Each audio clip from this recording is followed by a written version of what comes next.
Hello, I went to my mom's house. I'm back from my mom's house now. I got the squid hat back from there, which I will be wearing for the duration of this video.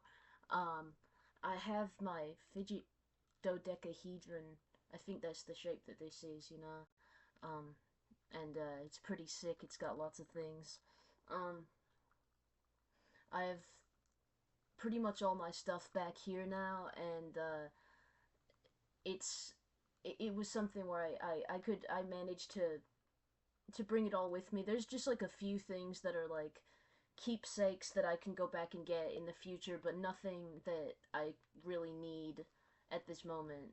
I've gotten some things that are a lot more useful to me since I went back to my mom's house. I had to clean my room, my bedroom, my old bedroom because I left it a mess last time, and that took a lot of work. I had to get rid of a lot of trash. I had to mop the floor and sweep the floor. I took down all my pictures and posters, and those are with me now. And they're not like hung up or anything because it's like, some of this stuff I probably won't hang up until I move because this current place that I'm living at isn't really set up for, um, living here long term. Like, you gotta understand the whole time it's like I only lived at my dad's house for short periods of time before this new chapter in my life. Um, for most of my life, this has just been a place where I visit during the holidays or during the summer. So it's not really set up to accommodate for living here long term, which is where I'm at right now. But that's why there's these complications with storing my belongings and what things do I, you know, how do I keep things that I want to use or or whatever or access like regularly? How do I store those things versus how do I store things that I don't necessarily need? Um, including like decorations and stuff because it's not really easy to like keep a nice and decorated room when there's lots of stuff already on the walls that I drew on here, and it's fine because we own the house. It's not like an issue, but you know, I think it looks kind of cool. So it's kind of just it's complicated because this isn't how things originally were set up to be like. So I probably won't put up all my decorations here until I move to California. Then I'll probably decorate my room there, and that could be a while from now, seemingly. Um, I love this hat because it kind of makes me feel like a it makes me kind of feel like a pope or something. I'm like a pope, but it's got a kind of like religious leader or something, or even a cult leader. Perhaps I'm some kind of um Mardi Gras cult leader. This is a Mardi Gras squid hat. It's pretty sick, dude. It's pretty crazy. It's not Mardi Gras season in Mobile or anything. This is just a thing I had from Mardi Gras ago, um, many Mardi Gras ago. Um, that's something I'm a little bit sad about is that I might not really get to appreciate the adult side of Mardi Gras because you got to understand when it comes to the Mardi Gras holiday, it's kind of different when you're a kid versus when you're an adult. Because when you're a kid, you mostly just go to the parades and stuff, versus when you're a grown up, you can go to the balls. You can see like the things where there's alcohol and there's like there's more adult themed entertainment, I assume. I guess it's not really like going to a strip club, but maybe it is. I've never been. I don't really know what goes on at the balls, but that's the thing. I think it's supposed to be kind of mysterious. Um, but anyway, I mean, I think there is like there's a gay element to it as well. Like Mardi Gras has always had a sort of it's an interesting thing to I would like to talk about this for a bit, talk about the Mobile culture because Mardi Gras started in Mobile, didn't start in New Orleans. And it's a Catholic holiday, but it's interesting because it's kind of like a feature of the melting pot nature of Mobile as well as New Orleans, the melting pot nature of the culture, because it's like it kind of has elements of like more conservative values, maybe not, I mean, because, people of all it's got elements of more conservative values because it's connected to like a religious kind of culture, but it's not like the way it is in a lot of the South where it's connected to like a more Southern Baptist thing, because that's I think the biggest sort of uh section of Christianity going on in the deep south. But then there's Catholics as well. There's lots of Catholics, especially in Mobile. There's a decent Catholic population, and that's where Mardi Gras comes from, you know. And you know, but it's also like I guess it's got connections to like African religion and spiritualism if you go to New Orleans and stuff, and I guess to an extent in Mobile as well. But I think sometimes it's kind of exaggerated for like tourism and stuff. I don't really know. It kind of depends because like tourism and that aspect of it has changed the traditions over time. You know what I mean? So I don't really know how much of it is like this is authentic versus how much of it is kind of played up for like the reputation of the place. You know? Um, uh, um, but yeah, Mardi Gras did start in Mobile, and not a lot of people know that. They associate it with New Orleans in Louisiana and all that. Anyway, but yeah, like there's like the melting pot nature of it, you know. There's like it's kind of like normal holidays, but then there's this weird aspect of it as well. Like you get to be kind of bizarre, flamboyant, and out of the box during Mardi Gras. It's a time where you can kind of, you know, it obviously lends itself to gay culture because there's lots of color and there's lots of energy and stuff. There's party culture and stuff, and it's interesting, and so you'll see a lot of that in Mardi Gras festivities. But that obviously it comes in a sort of it kind of uh it's in opposition to the more conservative values of the South because that's still very much a thing, and you will see. I mean, I saw floats that had like um you know bigoted slogans and stuff. I don't remember the details, but you know my family and I we've been to like you know anti-trans stuff and just whatever like just trying to spread their message against trans people against woke culture, you know, like I've seen that on parade floats. So it's kind of like we're all here and we're in the same environment, but we're kind of like we're not all on the same page, but we are at the same time. We're brought together, but not really. Like we still disagree. That's kind of what it's like going to Mardi Gras, you know? And I think that's it's been that way for a long time. Like that's kind of how it is. But the whole city gets together, you know? Yeah. And I guess it can be a little risky. It feels a little risky, but it's just that I've never really seen a lot of violence during Mardi Gras times. Like you'd think that could happen, but it just doesn't. Anyway, that's a tangent, I suppose, but I wanted to talk about that because that's the thing about it. Like now that I'm moving away from Mobile and I won't live there, like like I used to, you know, I kind of I hope that maybe I could go back one day during Mardi Gras season and appreciate the more adult catered events. You know, now that I am over 18, um, you know, and once I'm 21 and up, then that'll be great, you know that'll be fantastic. I'll be able to enjoy that. So that's something I kind of think about for the future, you know. Um, but that'll have to be within my means, and I'm not working yet because I still have things I need to do regarding the legal paperwork and my name change, and it's just like there's steps that need to be completed before I pursue a professional kind of uh before I pursue a job, like you got to get all your legal paperwork sorted, your identification sorted for that to be like optimized. Um, so that's what's coming up and all that. But in the meantime, I cleaned out my room. I got a bunch of my old belongings here, and I mean, it's still a mess. I've got to continue to tidy everything up and put everything in its places, but I have made progress. There are some more clothes hung up in my closet now and folded up in the shelves and things. I think I will have to do more work to get my room in a. I'll have to work with my dad a little bit and talk to him about what we can keep in here and what I can take out to make room for my stuff. Um, but yeah, uh, I got a few new clothes because when me and my mom went out, we went shopping a little bit. I got a few new clothes, nothing, not too much, but a few things. Um, uh, I needed stuff that fits because my weight fluctuates a bit when, you know, changes happen and all that. Um, and so it's important to have things that fit me properly for the different eras, you know. Um, and now I've got a few new outfits.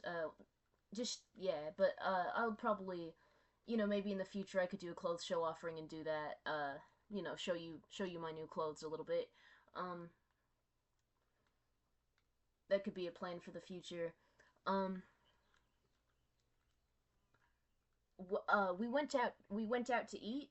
We went to a little restaurant where it was like a place where they serve sushi and they serve wings, and I got to have some wings and I got to have some sushi, which I haven't had sushi in a while. That was great. I missed that, and that was tasty. My mom was really nice to me this time. You know, we don't always get along, and sometimes I think we're both grade A assholes. That's something I've kind of come to terms with. You know, we both have the capacity to be massive assholes. So you know, but that didn't really flare up this time. I was very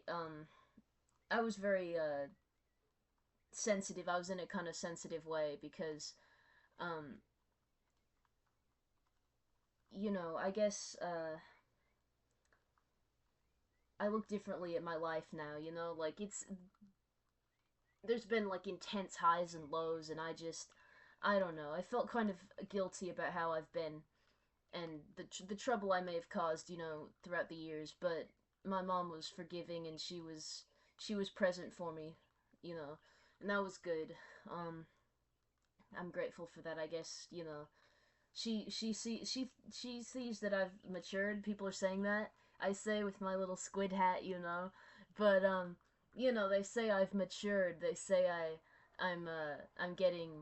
I'm getting better or something, and I'm making progress, whatever that means. So, you know, that's nice to hear. Um, uh, and I got to visit with my great uncle. I wanted to see my great aunt as well because I wanted to make amends with her. We had some fights last time we talked, and that wasn't how I wanted. That shouldn't have been how I left the left our relationship as family and all that. Like that wasn't right, and I wanted to make things better with her. But unfortunately, she had to have a surgery during see I was visiting for about 3 days plus the 2 travel days, so like I was there for a partial day when I came there, and then I was there for 3 full days, and then another partial day when I left. So um yeah, and I didn't really have enough time to talk to her because she had a surgery right in the middle of that. And hopefully she recovers okay. I'll try to stay up to date on that because that matters to me, but you know, that's just a personal matter. I won't like probably post I'm not going to like update you guys on that. That's just something going on in my personal life that I don't really care to like make videos about, you know what I mean? But yeah, that's, you know, that was a plan. I wanted to visit with her and see her, but I just got to see my great uncle and not her. Um but I hope she gets better. Um you know, I still have her number. I have their numbers and stuff. Oh, while I was in my room, I got some things that I got a new lamp. If my room seems a little brighter in here, it's because I have another lamp. The ceiling light just hasn't worked in a few years, but I have two lamps in my room now instead of just one, so my room's a little brighter, which is nice. I have an alarm clock. I have a power strip so that I have more room to plug in more things. Um, and that's good. So, you know, that matters. And you know, these are accommodations that will help me in the future.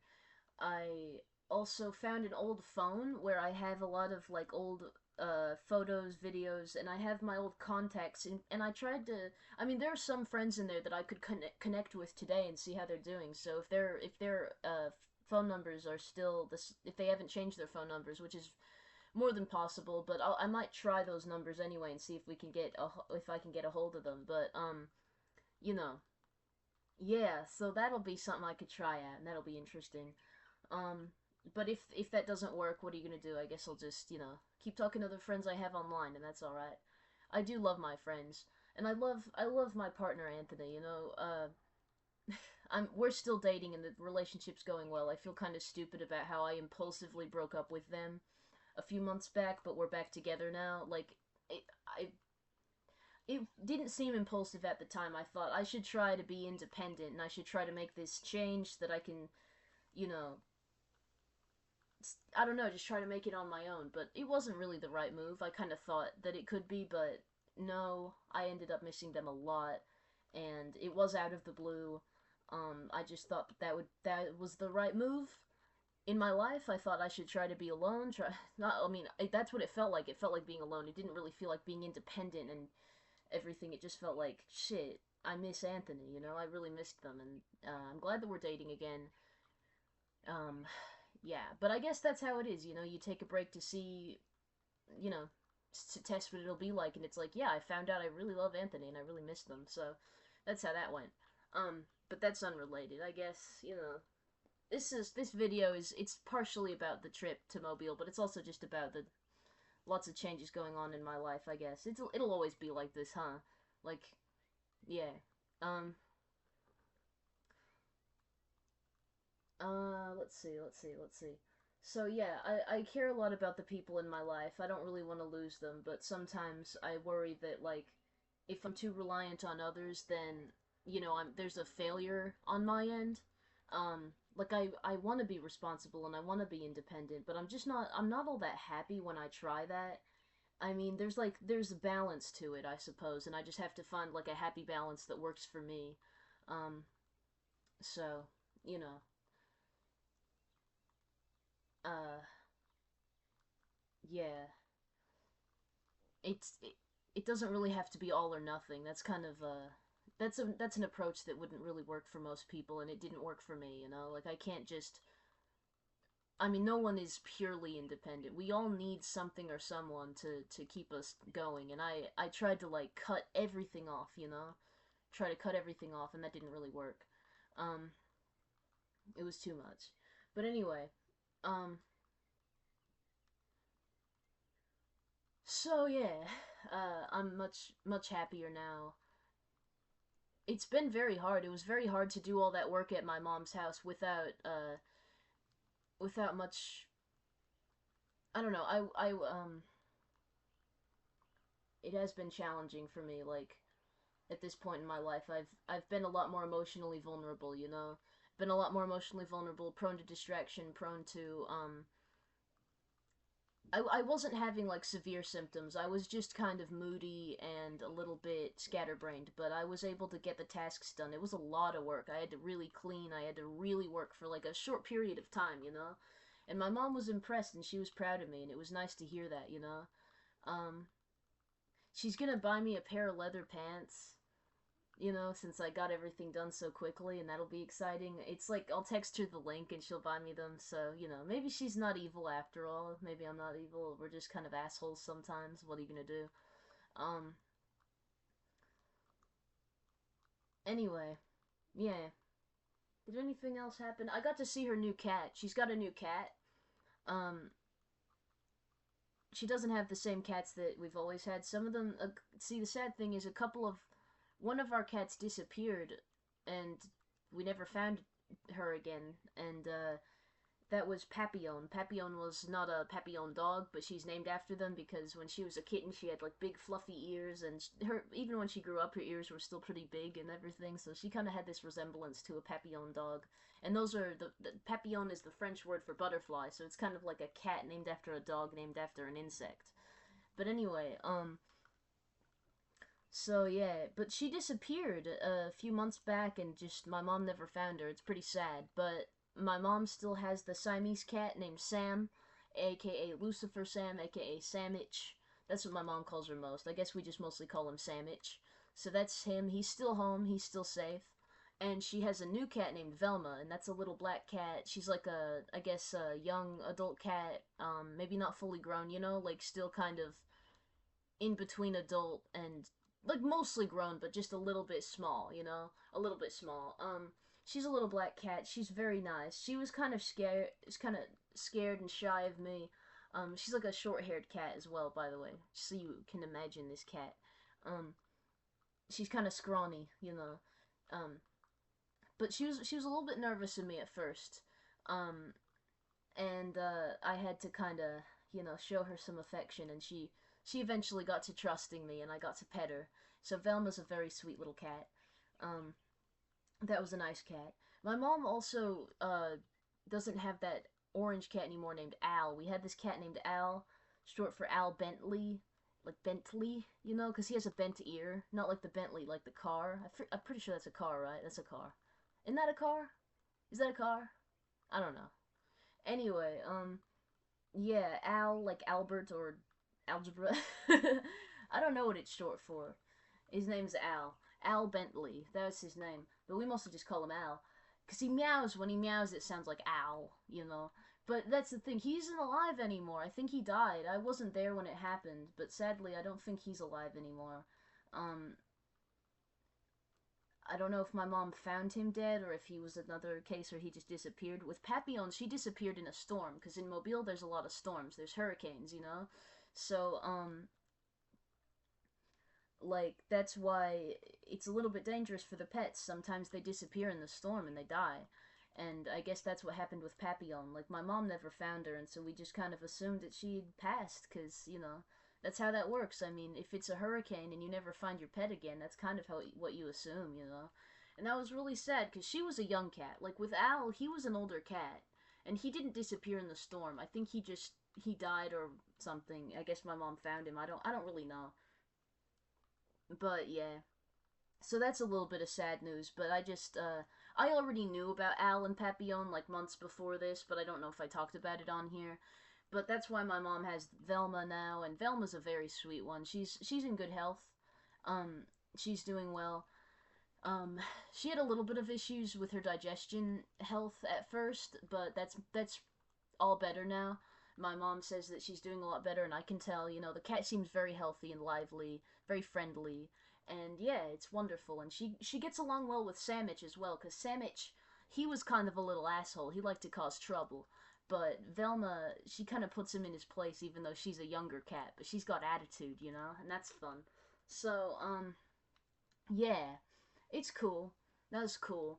The trip went well. I was nervous on the bus. I was kind of nervous to get on the bus to go there, and I was pretty damn nervous to go on the bus to come back. I had a lot of anxiety during those times, but nothing bad happened. No, nothing that threatened my safety or sanity or anything. I was okay. Um, I was okay. So that was fun. Everything went well. It was nice and safe, and yeah, I'm glad for that. I don't like it when things go wrong. That's bad. It's bad when that happens. So yeah, um, and I'm glad that my belongings are in a place where I know that they're safe now and they're in my hands, and I can decide what happens to them. You know, that matters to me because I hate moving. It makes me so anxious about my stuff. You know, and yeah, it really pulls the rug out from under you a lot, you know? And it's so different now that I'm not just like temporarily going back and forth like for most of my life in my adolescence and such. Um Apparently adolescence is from 10 to 19, so apparently I'm still in my adolescence, but that's all right, you know? I guess it's a wider range than I realized. I kind of thought of it was like literally just your teenage years, like I don't know. But anyway, yeah. Anyway, uh still in my adolescence, I suppose. Um, but yeah, it was different before I graduated. You know, um, I am I am in a different way now that I've really moved out of my mom's house permanently. You know, all of my stuff is here pretty much, with like a few minor exceptions. Um, and yeah, I had to prioritize what all I could fit in my luggage, you know? Like I had to really think about what could fit. There was one poster that just wouldn't fit in either of them because it was too long. It wouldn't fit in either of my suitcases or my carry-on bag. So I just I don't know. I guess we'll have to figure out something for the future of that poster. But that one wasn't all that important anyway. I never hang it up. That was like I think that was an Abbey Road poster for the Beatles. Because I love band posters. I like posters with bands, and I like posters with like science themes, like animals, space. Um, and just cool designs. Sometimes I like a nice painting. Um, Speaking of painting, I'm gonna do a video after this where I show off the Dionysus picture that my sister did. I don't know if she painted it or what. I'm looking at it. Yeah, it looks like she used paint. So yeah, that won't be in this video, but I'm gonna put that one out after this, and you can check that out. Because I talked about that, I alluded to it, and I found it recently. So why shouldn't I show it on the channel? Um, yeah. Um, I like to have nice decorations around me. It makes me feel happy. It makes me feel like I enjoy the space that I live in. But it's hard for me to always like keep my space nice and less cluttered. Um I don't know. I I just got to figure out what works for me and everything. And it's hard to do that right now since the space I'm living in, it's just not really built for this kind of living arrangement, but this is just how it had to happen. This is the best we can do in this time period. Um so yeah. Uh hmm. Oh, and one more thing. Me and my mom also watched a movie. We watched this movie called City of God. That one's a dark film, but very interesting. It's based on a true story. It's about these gang members in Brazil in like the 60s and 70s. These Brazilian gangsters, and there's like lots of stuff going on. It's really an experience for the senses because there's a lot of really tragic scenes, obviously. Like, I mean, this is not for the kids, okay? This is a movie that's not for kids because there are scenes of like violence happening to children, like uh because there are kids in the gangs, like kids getting involved in gang activity. That's what the story involves. It's like a story of um that kind of tragedy. Like time and time again, you're confronted with the reality that like innocence is being corrupted by the I don't know, the things going on, and like the police are taking bribes. Like everybody's corrupt, everybody's taking advantage of the fucked up nature of the systems. And some of the characters, my dad's talking to my sister. Because like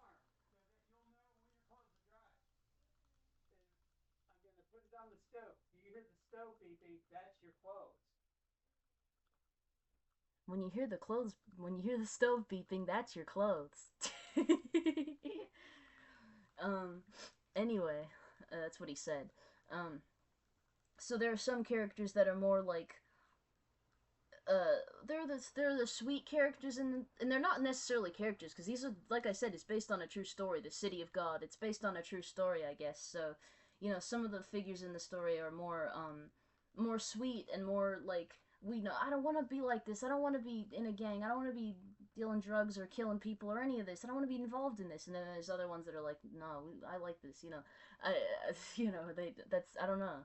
Some of them seem like psychos, and then other ones are like the nicer guys. And it's that kind of thing. This morally complicated tale. It's a sort of morality tale, and then there's also elements of like art and photography and music and fashion. You get to see the culture, you get to see the time period, like it reflects it, and there's these fun scenes with fun music, and it's interesting. It's a beautiful film. The director, I don't know who the director is. I didn't uh focus on that, but I did focus on how nice the film was to watch. The editing was great, very interesting. So that was a fun thing that I got to watch with my mom. Like I said, like it's not exactly a heartwarming tale, but in some ways it kind of is. Like you'll see, there's some interesting parts of it where it's like, oh, this is actually cool. Um, but a lot of tragedy, if I'm being honest, a lot of tragedy. So yeah, but me and my mom watched it because we're a little bit fucked up like that. um, uh, Yeah, she's sometimes got a good taste in media. I guess it's hit or miss. We don't always agree on this stuff that we like. We don't always like the same stuff, but sometimes we do, and that's fun. So that was interesting. I tried to get as much out of the trip as possible while also getting as much done as possible, and I think I really succeeded, you know. And that's the best it could be. That's exactly how it ought to be. So yeah, it was a great trip. Uh, yeah, I'll catch you on the flip side, okay? Bye.